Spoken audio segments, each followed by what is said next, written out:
오늘 말씀 제목은 진정한 회개라는 제목으로 함께 여러분들과 말씀을 나누길 원합니다.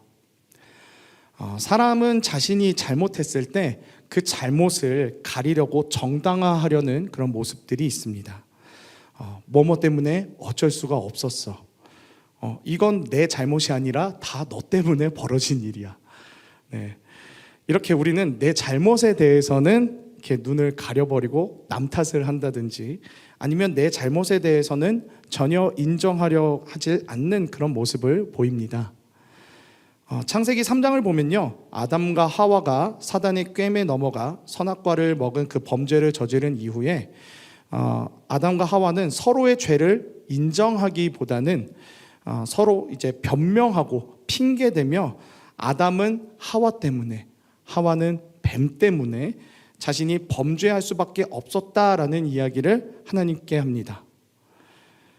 분명 동산 중앙의 그 열매는 따먹지 말라라고 이야기하신 그 하나님의 말씀을 그들이 들었고 알았음에도 불구하고 뱀의 말을 더 믿고 더 들으며 선악과를 따먹은 자신들의 잘못은 온데간데 없고 어쩔 수 없었다라는 그 범죄의 합리화를 하는 그 아담과 하와의 이러한 모습은요, 죄된 인간들의 그 특성을 잘 보여줍니다. 그런데 이러한 특징을 벗어난 성경 인물이 있었습니다. 그것은 바로 하나님의 마음에 합한 자라고 불렸던 다윗입니다. 다윗은 자신의 부하 장수인 우리아의 아내 그 밧세바와 간음을 하고 이것을 숨기기 위해서 자신의 그 부하 장수인 우리아를 전쟁터로, 이제 가장 치열한 그 전쟁터로 이제 일부러 이제 그곳에 보내서 거기서 이제 죽게끔 전사에서 이제 죽게끔 그렇게 조작을 하는데요. 세상의 시선으로 봤을 때는 다윗의 이런 일처리가 굉장히 어떻게 보면은 자연스럽고 깔끔하게 처리한 것처럼 보이지만, 모든 것을 아시는 하나님은 이 사건의 모든 전말을 다 알고 계셨습니다. 그래서 사무엘하 12장을 보면요, 하나님은 나단 선지자를 보내셔서 다윗의 이 범죄 사실에 대해서 이제 다윗, 너가 이러한 행동들을 하지 않았느냐라면서 이제 나단 선지자를 통해서 책망하시는 것을 이제 보는데요. 보통 이렇게 왕이나 귀족들의 이런 고위층 스캔들이 일어났을 때 우리가 부정하여, 이제 보통 보면은 이런 부분들에 대해서 부정하여 숨기거나 모략을 일으켜서 이 사실을 알고 있는 사람들을 은밀히 제거하는 등 그런 일들을 행하지만, 다윗은 왕임에도 불구하고 그 자신의 잘못에 대해서 핑계대지도 숨지도 않고 바로 나단 선지자에게 내가 여호와께 범죄하였나이다 라고 말하면서 모든 사실을 인정하는 것을 우리가 볼 수 있습니다. 오늘 우리가 읽은 이 본문, 시편의 본문 말씀은요, 바로 다윗이 밧세바와 간음한 사건과 또 나단 선지자의 이 책망 이후에 다윗이 하나님 앞에 회개하면서 쓴 내용인데요. 오늘 말씀을 통해 우리가 죄를 지었을 때 하나님께 어떻게 나아가야 할지 진정한 회개에 대해서 함께 이야기를 나눠보고자 합니다. 오늘의 말씀의 구조를 보면 이렇습니다. 먼저 1, 2절은 다윗이 자신의 죄를 스스로 고백하며 하나님께 자비를 구하는 모습이 나옵니다. 그 다음에 3, 4절은 밧세바와의 간음과 그리고 또 우리아를 죽게끔 청부한 그 모든 죄의 사실들이 모두 하나님께 대하여 죄를 지은 것이고, 이 죄에 대한 그런 하나님의 처분 또한 모두 옳다라고 이렇게 고백을 하는 것이 3, 4절에 나옵니다. 그리고 5절은 자신이 어머니의 뱃속에 있었을 때부터 죄인이라는 사실을 이렇게 고백하면서 인간이 원래 가지고 있는 그런 죄성과 연약함을 고백합니다. 그리고 나머지 6에서 13절의 내용은 이러한 연약한 죄인인 자신을 용서해 주시고 회복시켜 주시고 하나님과의 그 깊은 관계가 무너지지 않도록 간구하는 것을 볼 수가 있는데요. 이 다윗의 시는 우리가 하나님 앞에 죄를 저질렀을 때 어떤 모습으로 또 어떤 간구로 회개를 해야 되는지 잘 보여주고 있습니다. 우리가 이 땅을 살면서 모든 죄의 유혹과 시험들을 다 이겨내면 정말 좋겠으나 결국에는 우리의 안에 있는 이 죄성들로 인해 이생의 자랑, 그리고 안목의 정욕과 같은 이런 내 안의 죄성으로 인해서 무너진 우리의 모습들이 삶 가운데 있을 것입니다. 그럴 때에 우리는 어떻게 반응합니까? 숨기십니까? 아니면은 합리화하십니까? 우리는 하나님께서 나의 모든 것을 다 알고 계시는 전지전능한 하나님이시라는 것을 우리는 기억해야 합니다. 아무리 숨기고 변명하려고 해도 우리 죄를 하나님은 다 알고 계십니다. 나의 은밀한 죄, 반복해서 계속해서 저지르고 있는 죄들, 그 모든 것들 다 하나님은 알고 계십니다. 그래서 진정한 회개의 첫 번째는요, 바로 하나님 앞에 우리가 남김없이 나의 죄를 다 고백하는 것입니다. 숨기고 싶고 드러내기 싫은 그 어려운 죄악들을 다 하나님 앞에 고백하는 것입니다. 이미 내가 저지르고 있는 죄, 또 반복해서 저지르고 있는 내 죄에 대하여 내 안의 양심이 나를 분명히 찔렀을 것입니다. 그리고 어떨 때는 말씀으로 하나님이 여러분들을 책망하셨을 수도 있습니다. 이렇게 나의 죄를 하나님께서 지적해 주시고 생각나게 해 주실 때가 있다면 우리는 그 죄에 대하여 하나님께 남김없이 고백하면서 하나님의 자비하심에 기대어 용서를 구해야 합니다. 요한일서 1장 9절의 말씀입니다. 만일 우리가 우리 죄를 자백하면 그는 미쁘시고 의로우사 우리 죄를 사하시며 우리를 모든 불의에서 깨끗하게 하실 것이요. 이 말씀처럼 우리가 우리 죄를 하나님 앞에 다 남김없이 솔직하게 다 고백하며 용서를 구할 때, 그때에 하나님께서 우리 죄를 용서해 주시며 우리를 모든 불의함들 가운데에서 깨끗하게 하실 것이라고 이렇게 약속을 주셨습니다. 우린 이 약속의 말씀을 가지고 내 안에 더러운 죄악들을 모두 다 주님 앞에 솔직하게 고백하며 모두 다 내려놓아야 합니다. 내 안에 세상을 사랑하면서 또 하나님을 같이 사랑하려고 하는 그런 간음의 마음이 있습니까? 누군가를 해하고 싶을 만큼 질투하는 그런 마음이 있습니까? 나의 욕망과 이생의 자랑과 안목의 정욕으로 인해 반복되는 죄악에 사로잡혀 있습니까? 생각나는 나의 죄악이 있다면 오늘 그 죄악을 하나님 앞에 남김없이 고하며 죄악의 사슬을 끊어버리는 이 시간이 되길 소망합니다. 진정한 회개는 주님이 내 삶에 함께 계시고 내 모든 것을 다 알고 계신다라는 그 믿음 위에서 출발합니다. 우린 결코 주님 앞에서 아무것도 숨길 수가 없습니다. 진정한 회개의 두 번째는요, 바로 내 삶에 무너진 것들을 회복시켜달라고 주님께 간구하는 것입니다. 오늘 말씀의 7절부터 다윗은 하나님께 나를 정결하게 하소서, 나를 씻어주소서, 주의 얼굴을 내 죄에서 돌이키시고 내 모든 죄악을 지워주소서, 내 안에 정직한 영을 새롭게 하소서, 주의 구원의 즐거움을 내게 회복시켜 주시고 자원하는 심령을 주사 나를 붙드소서라고 고백하면서 하나님께 자신의 삶에 그런 무너진 부분들을 회복하고 또 정결하게 해달라는 기도를 올리고 있는 것을 볼 수가 있습니다. 시간이 흘러갈수록 나도 모르게 조금씩 나이가 들면서 얼굴이나 또 몸이 변해가듯이 일상을 살아가면서 우리는 점점 하나님과의 관계가 조금씩 소원해지거나 또 자연스럽게 멀어질 때가 있습니다.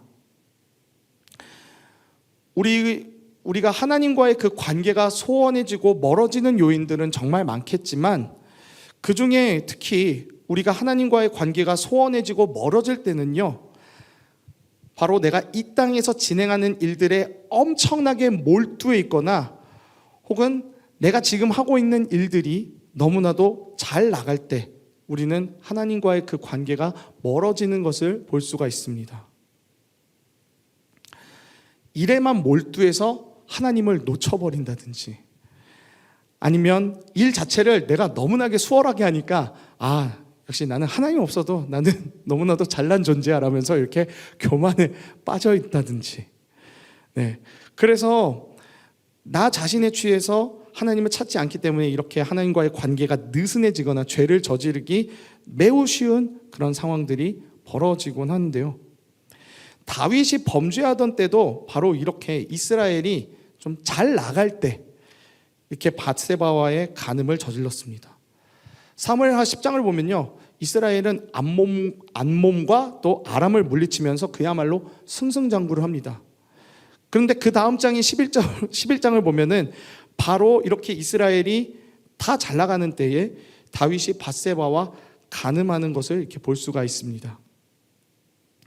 우리는 이 땅에서의 그 잘됨이 축복이라고 생각하는데, 때로는 이 땅에서의 잘됨이 오히려 하나님과 우리와의 그 관계를 멀어지게 만드는 요인이 되기도 하고, 죄에 쉽게 무너질 수 있는 상황과 환경을 조성할 때도 있습니다. 여러분들이 이 땅에서 하나님이 주신 그 재능들을 잘 키우고, 그리고 또 잘 살려서 이 땅에서 인정받고 또 이 세상에서 이름을 알리고 잘 나가는 것, 그것도 정말 참 좋은 일입니다. 그런데 그 여정 가운데서 내가 과연 하나님과 잘 동행하고 있는지 우린 한번 돌아봐야 합니다. 내가 집중하고 있는 그 일들로 인해서 나도 모르게 하나님과의 관계가 소원해지고, 하나님께서 주신 그 은혜를 잊어버려서 감사를 놓친 것이 우리가 분명히 있을 것입니다. 내가 입술로든 행동으로든 마음으로든 어떤 부분으로든 간에 죄를 저질렀다면 지금 내 삶의 일상의 거룩함이 무너진 것은 아닌지 되돌아보면서 하나님께 나의 연약하고 또 흔들리고 있는 믿음과 삶을 붙잡아 달라고 간구하시길 바랍니다.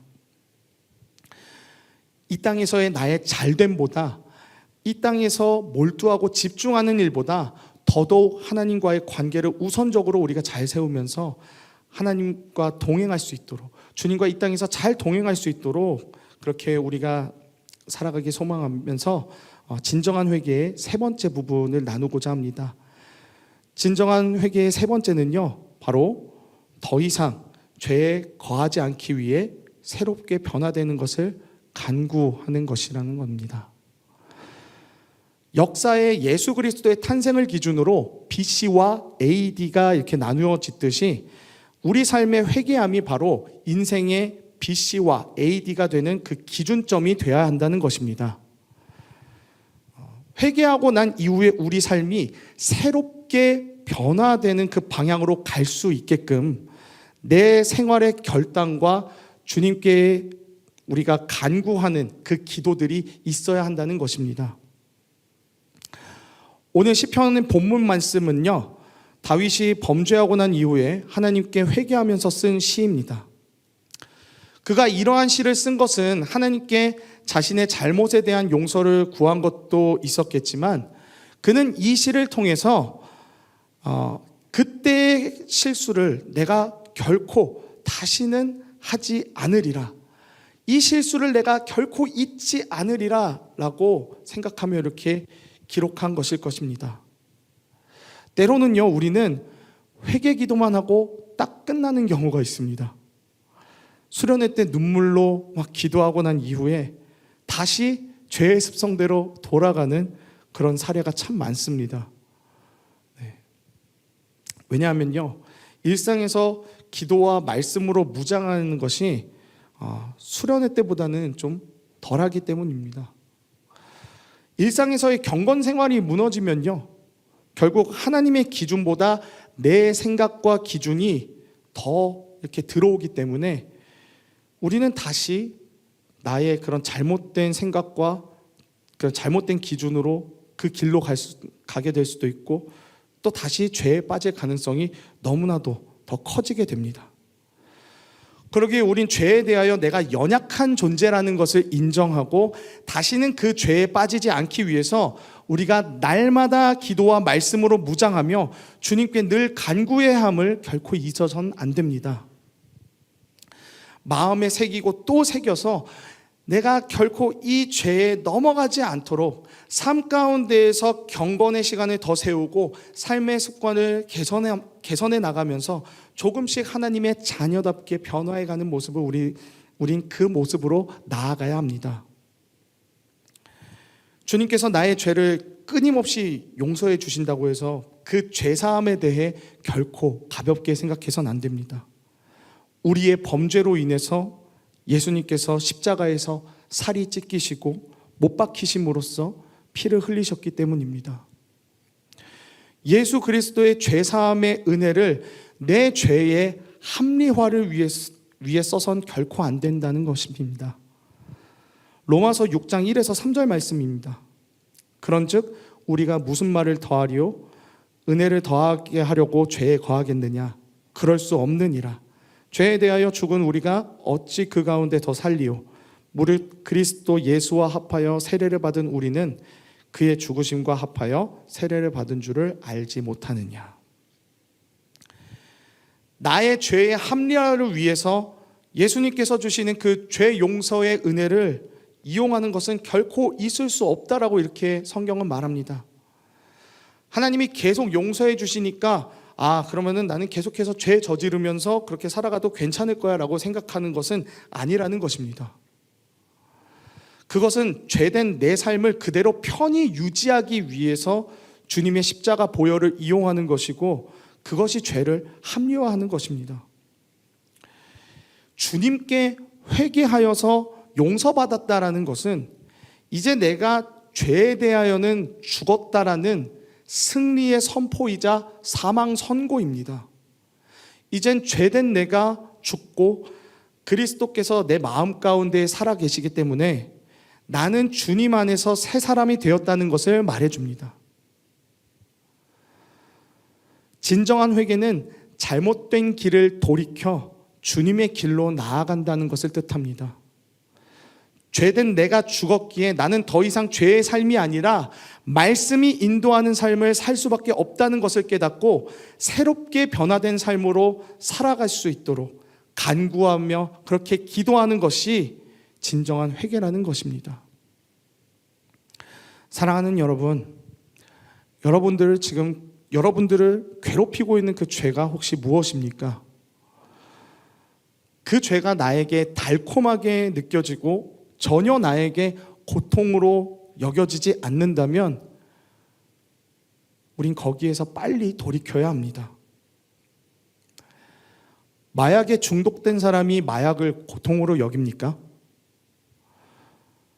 자신의 몸을 해하는 것을 알면서도 그 마약이 나에게 달콤하고 좋으니까 이 마약 중독자들은 이 마약을 계속해서 찾는 것입니다. 죄도 마찬가지입니다. 합리화를 하기 시작하면은 그 죄가 마치 그 본드 스티커와 같이 점점 달라붙어서 뗄래야 뗄 수가 없는 그런 지경에 놓여지게 되고 그 본드 스티커와 같이 계속해서 우리 삶 가운데에서 붙여지고 협착되고 그렇게 된다면은 결국에는 우리 삶의 자유와 평안을 점점 빼앗아가기 시작할 것입니다. 우리 주님은 우리가 죄악과 욕심으로 인해서 너무나도 힘들고 어려운 삶을 산다는 것을 잘 알고 계셨습니다. 그러기에 우리에게 수고하고 무거운 짐진 자들아 다 내게로 오라고 말씀하신 것입니다. 그분이 모든 죄의 문제를 해결하실 수 있는 전지전능한 분이시기 때문에 우리 예수님은 오늘도 죄로 인해 힘들어하고 어려워하고 있는 우리들에게 수고하고 무거운 짐진 자들아 다 내게로 오라 라고 이렇게 말씀하시는 것입니다. 우리는 주님께 힘을 얻어 이 죄에서 벗어나고 돌이켜야 합니다. 합리화하고 피하고 도망가는 것이 아니라 주님께 솔직히 말하여 용서를 구하고 회복을 구하며 다시는 이 죄가 나를 지배하지 못하도록 성령 충만함을 우리는 구해야 합니다. 어떤 분들은 계속해서 내가 반복해서 저지르고 있는 이 죄에 대하여서 내가 회개하고 또 죄를 저지르는 이 모습 때문에 주님, 제가 너무 부끄러워가지고 예배에도 나아가기도 어렵고 수련회도 가기도 어렵고 기도하기도 참 너무 부끄럽습니다. 이렇게 이야기하시는 분들도 있으세요. 하나님께 죄송해서 더 이상 나는 예배에 못 나가겠다, 더 기도 못하겠다라는 그런 분들이 있으세요. 그러나 주님이 원하시는 것은요, 그 죄송하고 어려운 마음들 그대로 가지고 하나님을 찾아와 용서를 구하는 그 모습, 주님은 그 모습을 기쁘게 받으신다는 것입니다. 그리고 어떤 분들은요, 또 이렇게 회개 기도를 했는데 또 똑같이 무너질 그 자신의 모습을 걱정하면서 미리 정죄감과 불안감에 빠져 있는 분들도 있으세요. 근데 여러분, 우리 하나님은요, 그러한 우리의 연약함을 아시고 우리가 새롭게 변화되어서 돌이킬 때까지 계속해서 우리를 용서해 주시고 새 힘을 불어넣어 주시는 분이십니다. 그분과의 관계를 결코 놓아서는 안 됩니다. 우리는 가지고 주님은 포도나무이시기 때문에 새 생명이 되신 그 은혜를 주시는 주님을 결코 놓아서는 안 됩니다. 죄에 빠질까 걱정하고 불안감에 사로잡혀 계신 분들이 계시다면 더더욱 말씀과 기도로 무장하면서 주님께서 주시는 그 평안을 맛보시길 바랍니다. 야고보서 1장 5절 말씀에 너희 중에 누구든지 지혜가 부족하거든 모든 사람에게 후히 주시고 꾸짖지 아니하시는 하나님께 구하라 그리하면 주시리라 라고 주님은 말씀하십니다. 우리 주님은 하나님의 그 자녀들이 의인으로서 살기 위해서 구하는 것들에 대해서 꾸짖지 않으시고 후히 주시며 힘을 주시는 하나님이십니다. 죄로 인해 무너지고 아직 내가 변화되지 못했다라고 한다면 다시 주님께 나아와 회복을 구하십시오. 우린 넘어져도 영원한 은혜와 사랑으로 우리를 덮으시는 그 주님께 우리 나아갑시다. 우리 아버지 되신 주님이 우리가 진정한 회개를 할 수 있도록 계속해서 기다리시고 능력 주실 것입니다.